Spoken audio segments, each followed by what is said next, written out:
Hey everybody. So I just I wanted to touch base on, it's Mental Health Awareness Month. It's May, and just talk a little bit about, some of the things that I want to touch on. A few years ago, I was I I had a breakdown, and it was really tough. But I had people help me, and uh, people people were there for me, and that was so important to me. um, right now, I have friends that are involved in the system currently. Due to COVID, unit 9 has been moved to Hillsborough's unit 8. Hillsborough's unit 8 has been moved to the detox transition area, and unit I don't know unit I don't know. It's all a mess. Anyway, basically everything's all moved around, and so there's long-term patients there that have had to move because, and long-term patients, I'm talking, a year, maybe more, having to move out to detox, out to the transition end, and they have no programming. They don't have, really anything there right now, and it's really difficult for these patients, and my heart goes out to them. It really does. you know um, it's very difficult. I have a friend who right now is waiting to hear about community care, but is has expressed, how difficult it is there right now, that um, twice a week for an hour. They have OT, and that's it. That's all the programming. So my heart really goes out to them. And I feel that, um, if you know anybody who is in the hospital, then give them a call, let them know that you can talk to them and they can talk to you, and you'll listen, you're there for them. I believe that, I still have PTSD and an anxiety condition, and that's something that I'm going to deal with, for I don't know how long, but I know that I can do it because I have people in my life who are there for me, and I have made healthy choices. And healthy choices and balance and mindfulness is what it's all about. But getting to that point where I was able to deal and cope took a lot of effort. And, it's very difficult right now with, COVID and isolation for people with mental health illnesses, let alone anybody, right? So if you know people with mental illnesses that are, struggling, or, you know, could be struggling because of isolation and so forth, give them a call. Just give them a call. It's the simplest of things. Um, like I've said before, though, it can be overwhelming plans just in general.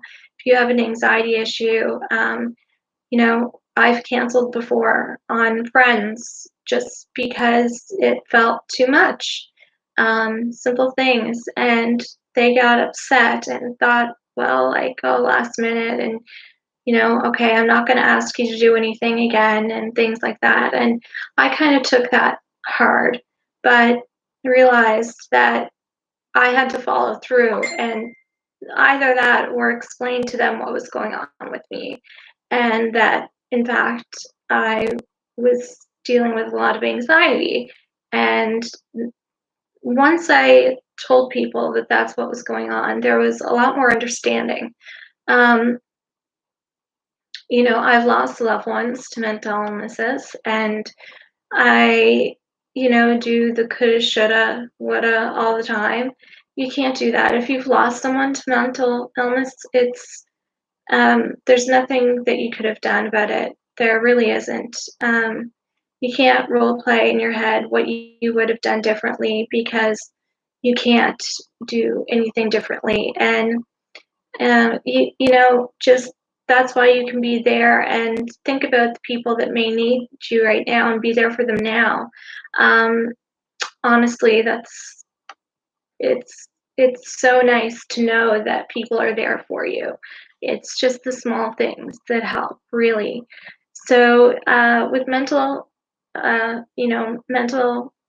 health awareness month, I'm going to talk a lot about it and touch on it a lot.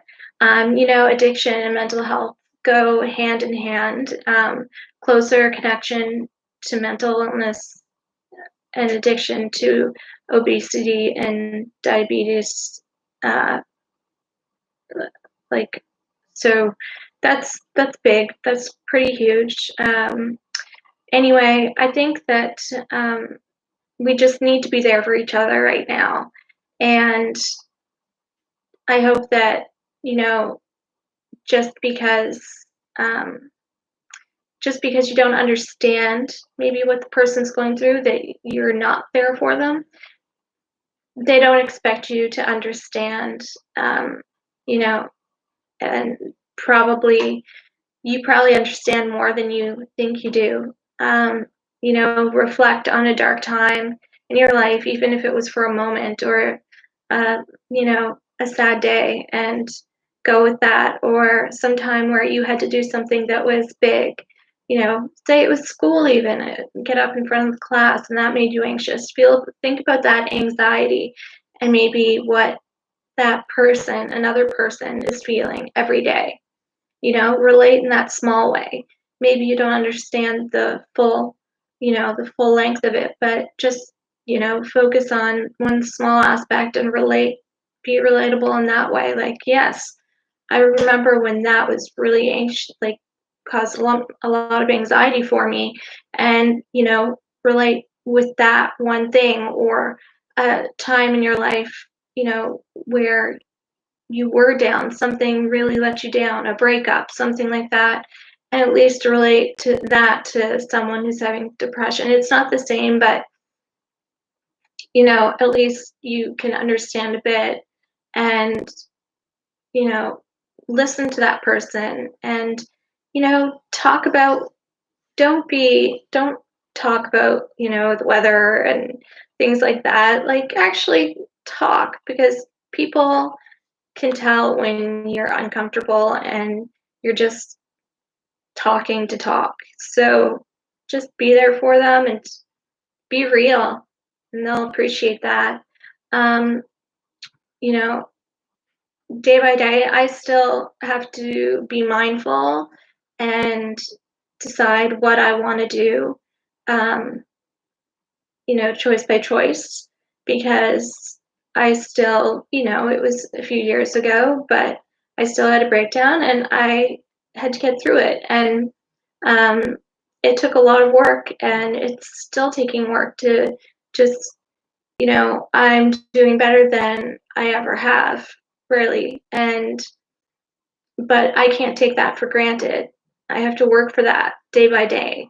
And, with the help of everybody and in the smallest things, like the smallest ways. I have friends and neighbors that are very helpful, and family who is amazing.